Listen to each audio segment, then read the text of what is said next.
各位香港嘅朋友，有冇諗過返嚟中山租間屋體驗下呢度嘅生活呢？今日我哋嚟到呢度係中海世紀匯一個小型嘅複式單位。睇完樓之後，你哋估下呢度要幾錢租啊？業主已經配置好晒全新嘅家私電器、雪櫃、冷氣機、洗衣機、梳化床，全部都有晒。我哋過嚟睇睇個靚景先啦。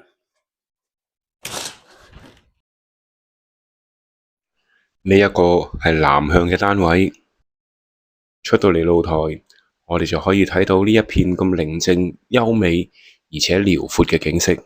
正如我話，呢度係一個小複式嘅單位，我哋上嚟上層嘅複式睇睇個主人房啦。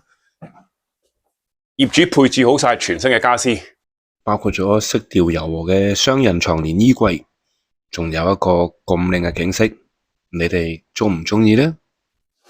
上複式嘅另外一邊就係一間客房，我哋過嚟睇下。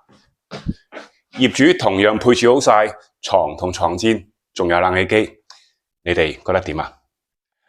各位，呢度係一個全新嘅小複式單位，所有家私電器業主都已經同我哋配好晒，仲有一個咁靚嘅景致，坐喺度睇電視都零舍舒服啦。你哋覺得點呢？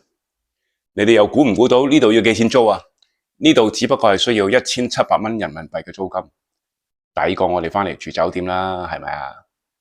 有鍾意嘅話俾我聽，我係由香港嚟嘅 Dan 爺，請你關注我嘅頻道，中山食好住好揾 Dan 爺啊！有需要嘅同我聯絡啊！我哋下集再見，拜拜。由呢個正門行返入嚟，就係我哋屋苑打理得整整有條嘅園林花園，綠化嘅設施都做得非常之唔錯。其實屋苑仲設有一個露天泳池，不過要暑假先至會開放。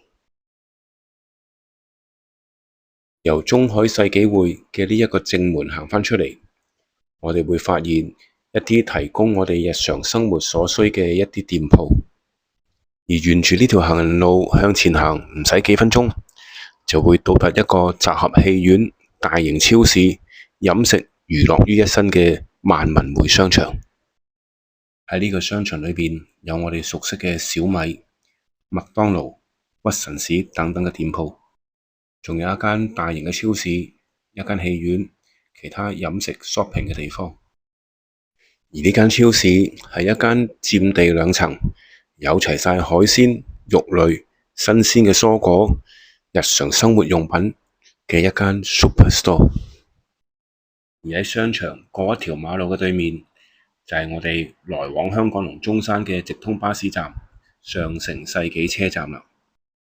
由香港各區嚟到中山港口呢度，大概2個鐘頭之內就會到。一於約大家喺度等啦。中山歡迎你，我哋下一集再見。